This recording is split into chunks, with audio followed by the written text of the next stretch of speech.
when we started the project, the resort project, we realised that it wasn't an isolated development, that it was very much intrinsically linked to the environment and to the people that lived out here. And that really allowed us to see that there was a much broader opportunity to not just do something that was, you know, a commercial investment, but something that that also had philanthropic components. And that was really, you know, about looking at doing things like setting up marine reserve, and that was one of the first projects that we started over 7 years ago.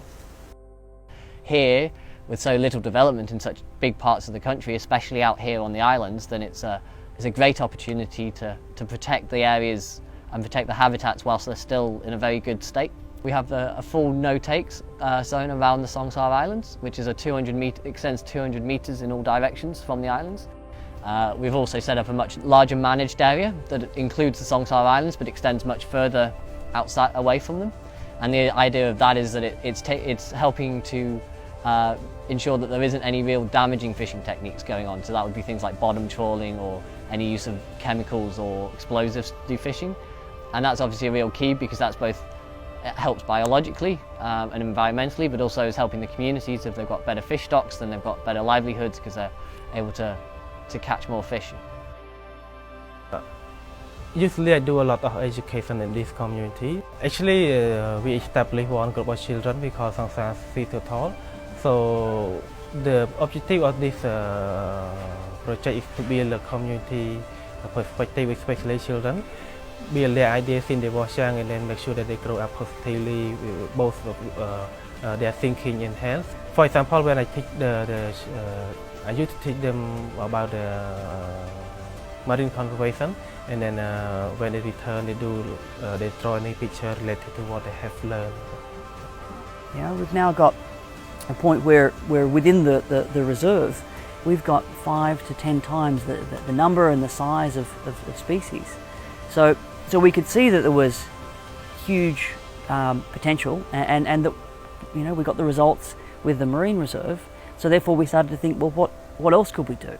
What other opportunities were there? And we started to look at other things, and that's where it sort of evolved into establishing solid waste management systems. So each family were given a bin, and it was explained to them that they had to put the rubbish in that bin at the end of each day.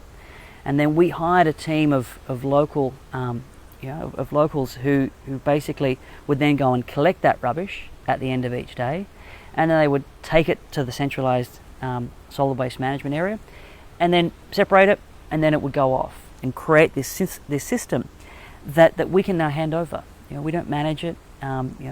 It's completely a community initiative. Just about putting the system in place and providing that infrastructure, so that people can have a better environment in which to live.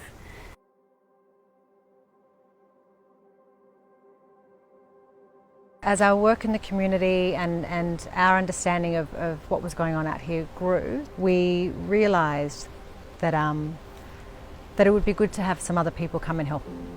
We brought over a nutritionist and naturopath from Australia, who came over here after conversations that we'd had to do an assessment on the local villages, focusing mainly on the children. And her findings were even more startling, I think, than any of us really anticipated. What she found was actually that the rate of malnutrition in the village was 75%, whereas UNICEF had previously said on the mainland it was 45%. So it was quite astounding. The team were able to set up actually focused nutritional workshops to educate the locals how important fish is for nutrition. We do a workshop with the people here about like food, type of food that they eat to make their body strong or healthy. And then after the workshop, we also provided vitamin to the people to eat, make sure that they get enough vitamin if their daily food did not contain that vitamin. And then the idea of the boat of hope, being able to get from not just Prexvi, which is local to us, but then to take all of this awareness, this education, this access to medication and vitamins out to the greater archipelago, so that all the villages had access to this. It's our way of being able to visit the other communities around the islands, and also allows us to restock the vitamin supplies that we provide to those communities. The hope is, as we get the means to do so, that we'll be able to reach all of the villages within the archipelago and be able to help every community and every community member in this area. We're all emotionally driven individuals, and we're all here because we feel like we can make a difference. And so we're driven by what we can achieve and what the future may hold and the opportunities that are in front of us.